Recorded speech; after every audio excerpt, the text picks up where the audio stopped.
इयत्ता 5वी विषय परिसराभ्यास भाग 1 पाठ 21 कामात व्यस्त आपली आंतरेंद्रिय स्वाध्याय. प्रश्न पहिला, काय करावे बरे? चक्कर येऊन व्यक्ती पडली असता लोकांनी त्याच्या भोवती गर्दी केली आहे. काय करावे बरे? उत्तर, चक्कर येऊन पडलेल्या व्यक्तीला शुद्ध व मोकळ्या हवेची गरज असते. त्यामुळे जमलेल्या गर्दीला ताबडतोब बाजूला करावे. नंतर त्याच्या तोंडावर थंड पाण्याचा शिडकाव करावा. शक्य असेल तर इतरांच्या मदतीने त्या व्यक्तीला डॉक्टरकडे न्यावे. प्रश्न दुसरा, जरा डोके चालवा.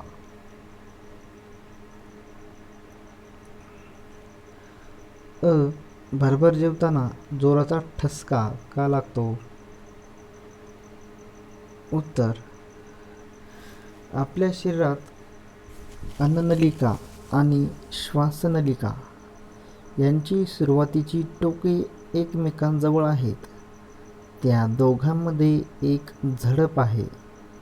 जेव्हा आपण गिळण्याची क्रिया करतो तेव्हा श्वासनलिकेचे तोंड बंद राहते. पण आपण भरभर जेवत असलो तर हे अन्न श्वासनलिकेत जाते. शरीराच्या समन्वय राखण्याच्या प्रवृत्तीमुळे आपोआपच ठसका लागून हे अन्न बाहेर फेकले जाते.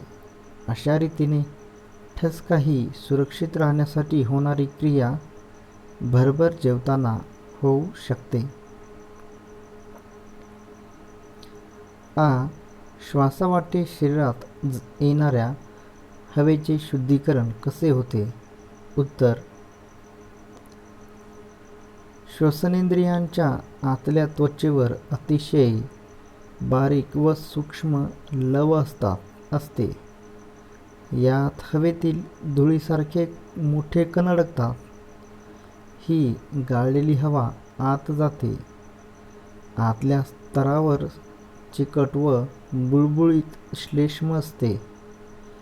हवेतील इतर अशुद्धी यावर चिकटून बसतात. अशा रीतीने बाहेरून आत येणारी हवा शुद्ध केली जाते.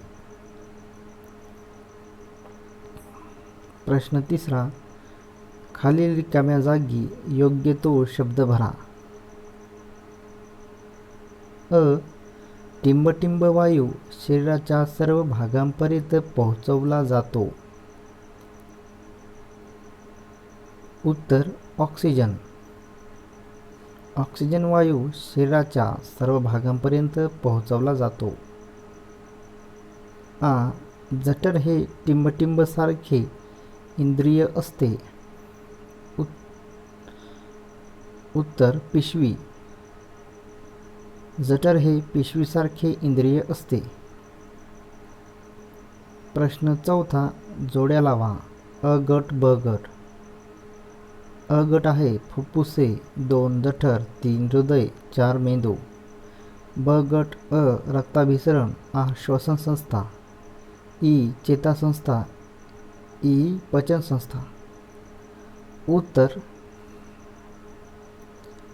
याप्रमाणे असेल. फुफ्फुसे श्वसन संस्था, जठर पचन संस्था, हृदय रक्ताभिसरण, मेंदू चेतासंस्था. प्रश्न 5वा, थोडक्यात उत्तरे लिहा. शरीरात कार्य करणाऱ्या संस्थांची नावे लिहा. उत्तर, श्वसन संस्था, पचन संस्था, रक्ताभिसरण संस्था, अस्थि संस्था, उत्सर्जन संस्था, चेतासंस्था इत्यादी. फुफ्फुसामध्ये ऑक्सिजन व कार्बन डायऑक्साईड वायूंची देवाणघेवाण कशी होते? उत्तर, श्वासोच्छवासाच्या वेळी बाहेरील हवा वायुकोशात पोहोचते हवेतील ऑक्सिजन वायुकोशांच्या भोवताली असणाऱ्या रक्तवाहिन्यांत शिरतो. इथून रक्तवाटेतो संपूर्ण शरीराला पुरवला जातो. त्याचवेळी शरीराच्या सर्व भागातून रक्ताबरोबर आलेला कार्बन डायऑक्साईड वायू रक्तातून वायुकोशात शिरतो. उच्छ्वास टाकला जातो. उच्छ्वास टाकला गेला की ही अशुद्ध हवा शरीराबाहेर जाते.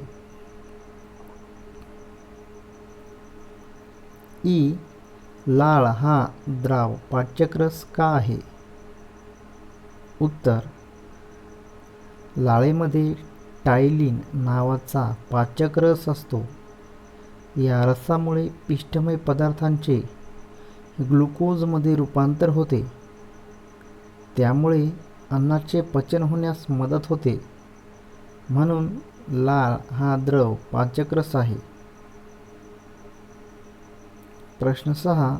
कशाला म्हणतात ते कंसातून शोधावं लिहा. कंसामध्ये आहेत रक्ताभिसरण, श्वासनलिका, श्वासपटल. याच्या वर खाली होणाऱ्या हालचालीमुळे श्वासोच्छवास होतो. उत्तर आहे श्वासपटल. याच्या वर खाली होणाऱ्या हालचालीमुळे श्वासोच्छवास होतो. शरीरात सतत रक्त फिरत ठेवण्याची प्रक्रिया. उत्तर: रक्ताभिसरण. नाकातून आलेली हवा या नळीत येते. उत्तर: श्वासनलिका.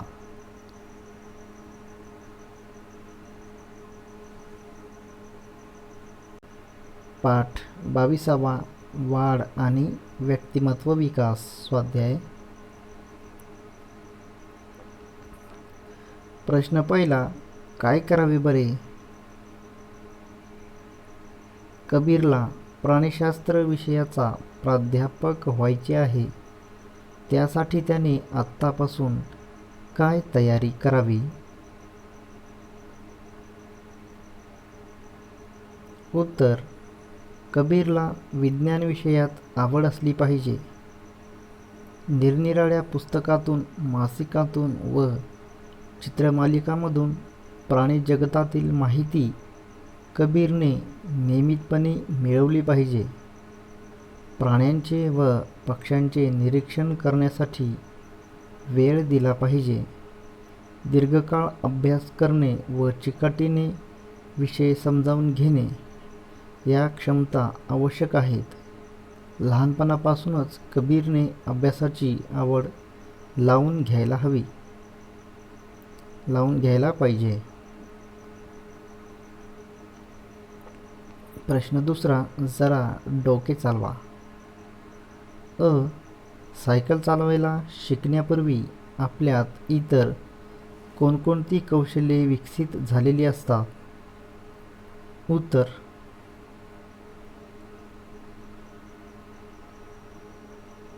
सायकल चालवण्यासाठी सशक्त पायांची गरज आहे.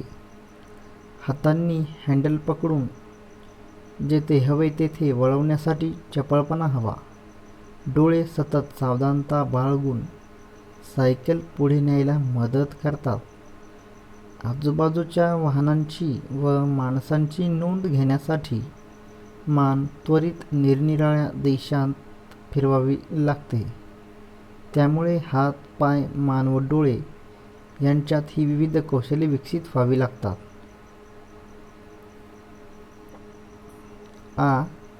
सुमनला पुढे स्वतःचे हॉटेल चालवायचे आहे. तिच्या पुढील कामात ती आता शिकत असलेली कोणती कौशल्ये तिला उपयोगी पडणार आहेत? उत्तर: आईकडून स्वयंपाक शिकून घेतला पाहिजे.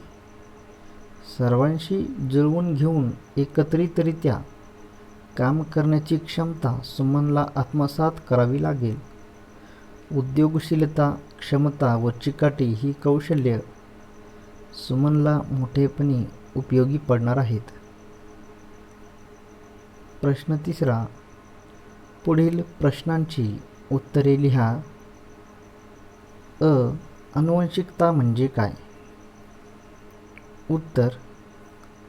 आपल्या आईवडिलांसारखी शारीरिक लक्षणे आपल्यात जन्मतःच येणे याला आनुवंशिकता असे म्हणतात. आ. बालवर्गातील मुले व 5वीचा विद्यार्थी यांच्यात दिसणारे फरक सांगा. उत्तर. बालवर्गातील मुले 5वीचा विद्यार्थी. बालवर्गातील मुले 3 ते 4 वर्षांचे असतात. 5वीचा विद्यार्थी 9 ते 10 वर्षांचे असतात. उंची व शारीरिक ताकद कमी असते. उंची, शारीरिक आणि मानसिक क्षमता वाढलेली असते. शाळेत एकटे जाता येत नाही. शाळेत एकटे येऊ जाऊ शकते. प्रश्न चौथा. चूक की बरोबर ते सांगा. अ. नव्याने शिकलेली कामे बाळ हळूहळू न चुकता करू लागते. उत्तर. बरोबर. आ. जन्मतःच आपण कौशल्ये आत्मसात केलेली असतात. उत्तर. चूक. जन्मतःच आपण कौशल्ये आत्मसात केलेली नसतात. ई. स्वतःची सर्वच कामे आपण स्वतः करत नाही. उत्तर. बरोबर. ई. जन्मापासून वृद्धावस्थेपर्यंत आपली उंची वाढत राहते. उत्तर. चूक. पाठ 23. संसर्गजन्य रोग आणि रोगप्रतिबंध. स्वाध्याय. प्रश्न पहिला. काय करावे बरे? खूप भूक लागली आहे, परंतु अन्नपदार्थ उघड्यावर ठेवले आहेत. उत्तर. अन्नपदार्थ उघड्यावर असतील तर त्यावर धूळ, माशा व इतर कचरा बसलेला असेल. अशा पदार्थांत रोगजंतूंचे प्रमाण खूप असेल. असे दूषित अन्न खाल्ल्यास विविध प्रकारचे पोटाचे आजार होतील. म्हणून उघड्यावरचे अन्न खाऊ नये. प्रश्न दुसरा. जरा डोके चालवा. डासांची पैदास रोखण्यासाठी कीटकनाशकांची फवारणी करणे, पाणी साचू न देणे यापैकी अधिक चांगला उपाय कोणता व का? उत्तर. कीटकनाशकांची फवारणी केल्यास डास मरतीलच, परंतु आजूबाजूच्या परिसरात कीटकनाशकामुळे प्रदूषण होईल.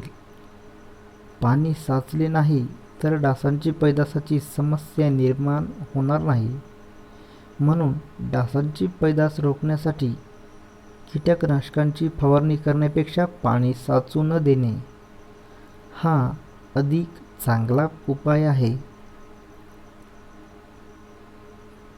प्रश्न तिसरा. पुढील प्रश्नांची उत्तरे लिहा. अ. संसर्गजन्य रोग म्हणजे काय? उत्तर. एका माणसाकडून दुसऱ्याला ज्या रोगांची लागण होते त्या रोगांना संसर्गजन्य रोग असे म्हणतात. आ. रोगप्रसाराची माध्यमे कोणती आहेत?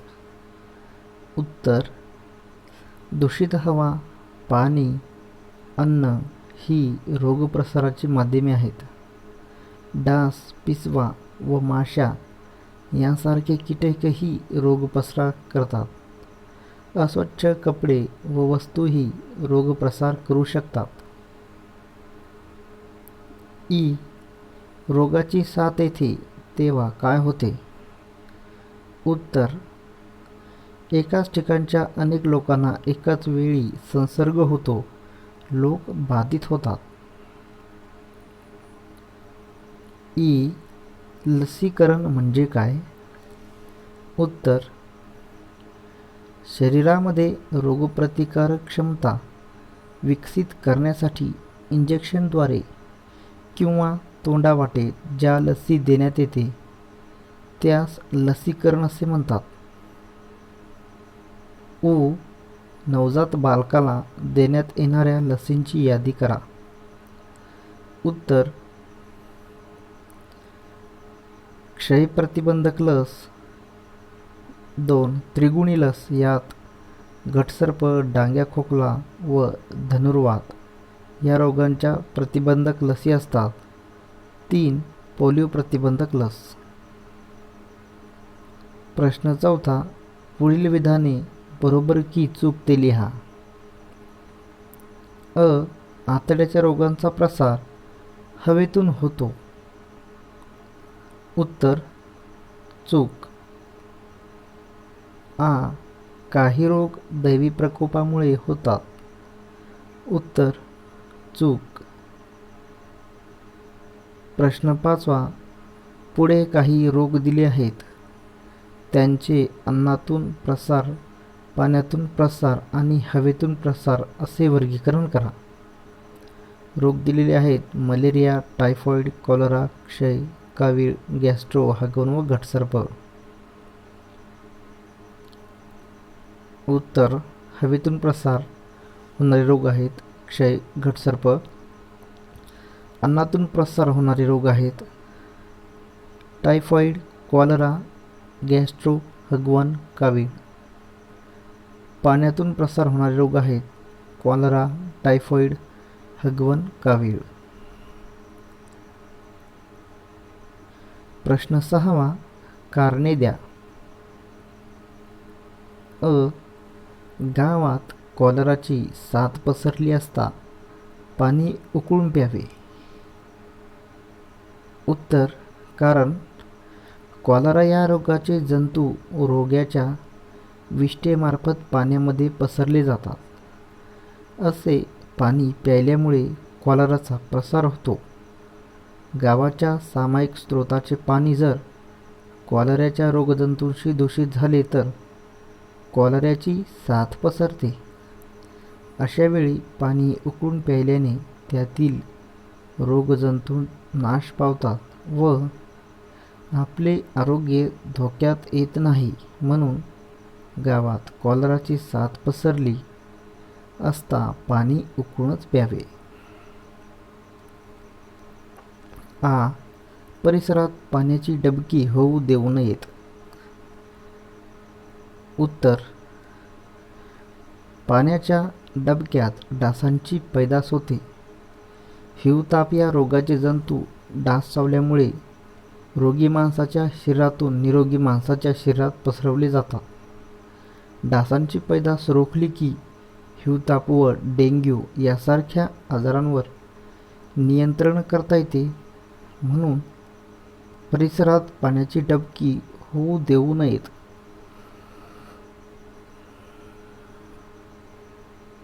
पाठ 24.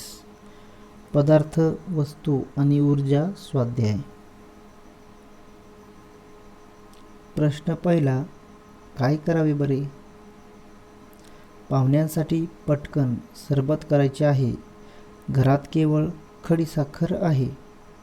उत्तर: खडीसाखर कुटून त्याची बारीक पावडर करावी. ही पावडर चटकन पाण्यात विरघळू शकते. त्याचे सरबत बनवता येईल. आ. मक्याच्या कणसावर लावायला मीठ हवे आहे, पण फक्त खडे मीठ उपलब्ध आहे. उत्तर: खडी मिठाची पावडर किंवा चूर्ण करता येईल. असे बारीक केलेले मीठ मक्याच्या कणसावर लावता येईल.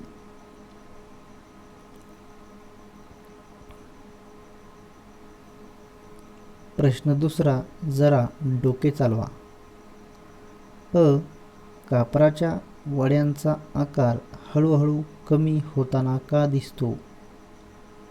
उत्तर: कापराची वडी स्थायू स्वरूपात असते. कापराच्या वड्यांचे सतत वायुरूपातील लहान कणांत रूपांतर होत असते. म्हणून कापराच्या वड्यांचा आकार हळूहळू कमी होताना दिसतो. सार्वजनिक वाहनांचा उपयोग केल्याने इंधनाची बचत कशी होते? उत्तर: प्रत्येक मोटरगाडीसाठी इंधनाची गरज असते. अशा अनेक गाड्या वापरल्या की तितक्या जास्त प्रमाणात इंधन संपते. या सर्व गाड्यांतील प्रवासी एकाच मोठ्या सार्वजनिक वाहनात बसले तर केवळ त्याच एक बससाठी इंधन खर्च होईल. इंधनाची बचत होईल. प्रश्न तिसरा. खालील प्रश्नांची उत्तरे लिहा. डांबरगोळ्या ठेवलेल्या कपड्याला डांबरगोळ्यांचा वास कशामुळे येतो? उत्तर: डांबरगोळ्यांचे वायुरूपातील लहान कणांत सतत रूपांतर होत असते. हे लहान कण कपड्याला चिकटतात, त्यामुळे कपड्याला डांबरगोळ्यांचा वास येतो.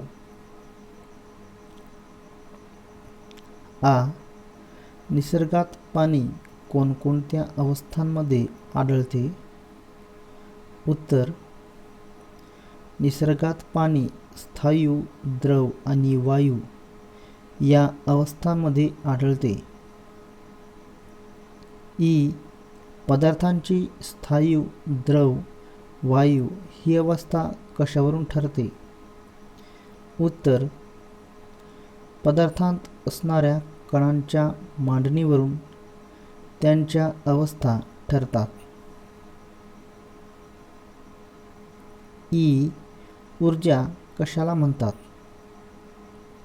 उत्तर: कार्य करण्याच्या पदार्थाच्या क्षमतेला ऊर्जा म्हणतात.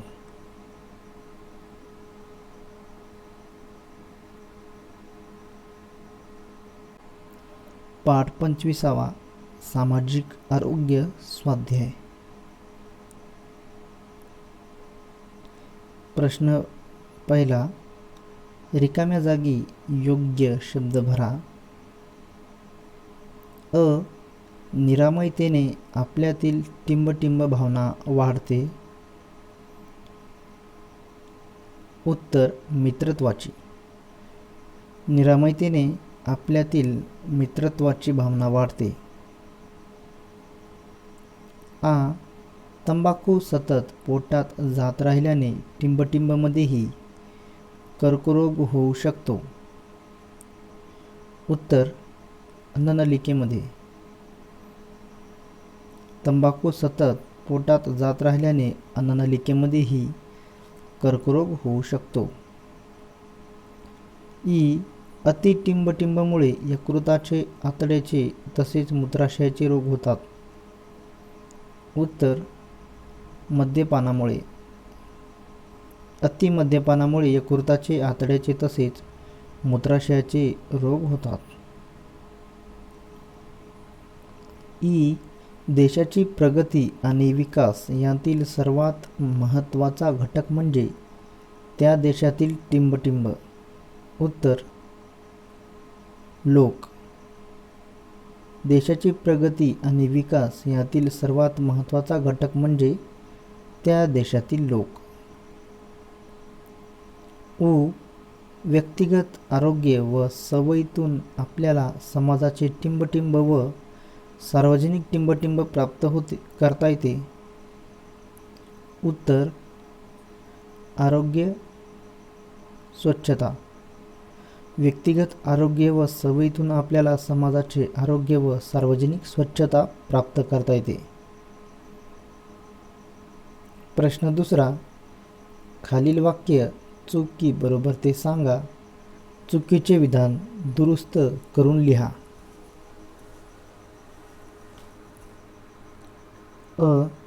प्रदूषण, अस्वच्छता साथीचे आजार, व्यसनाधीनता, कीटकदंशापासून होणारे आजार हे सामाजिक आरोग्य चांगले बनवतात.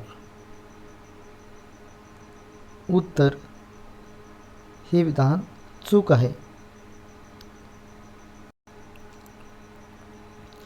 योग्य विधान असेल प्रदूषण, अस्वच्छता, साथीचे आजार, व्यसनाधीनता, कीटकदंशापासून होणारे आजार हे सामाजिक आरोग्य धोक्यात आणतात.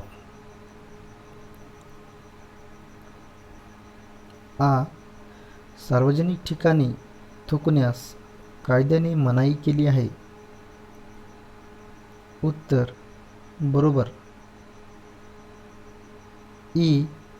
पोषक आहार, वैयक्तिक स्वच्छता, व्यायाम आणि छंदाची जोपासना यातून उत्तम आरोग्य मिळते. उत्तर बरोबर. ई. आपले आरोग्य उत्तम प्रकारे सांभाळून निरामय जीवन जगता येत नाही.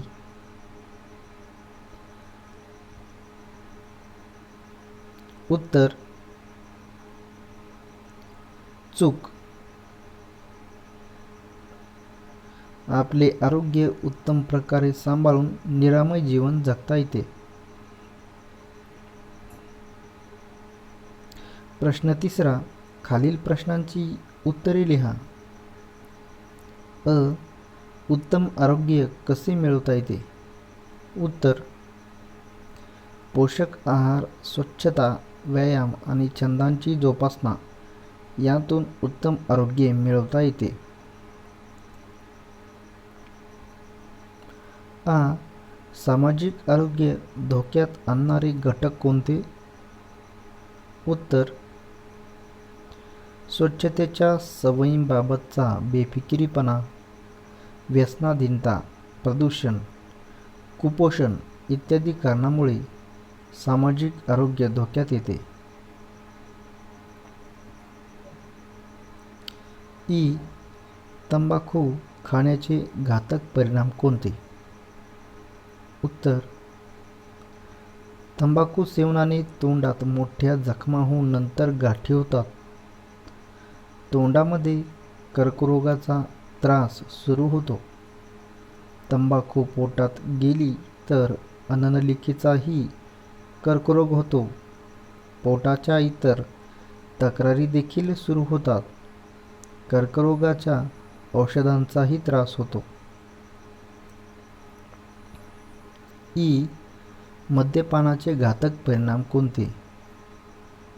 उत्तर मद्यपानाचा पहिला परिणाम मेंदूवर होतो. गुंगी येऊन मेंदूवरील नियंत्रण ढळते. आपल्या इच्छेनुसार हालचाली करता येत नाहीत. यकृत, आतडी, किडनी आणि मूत्राशयाचे विकार जळतात. यकृताचा कर्करोग संभवतो.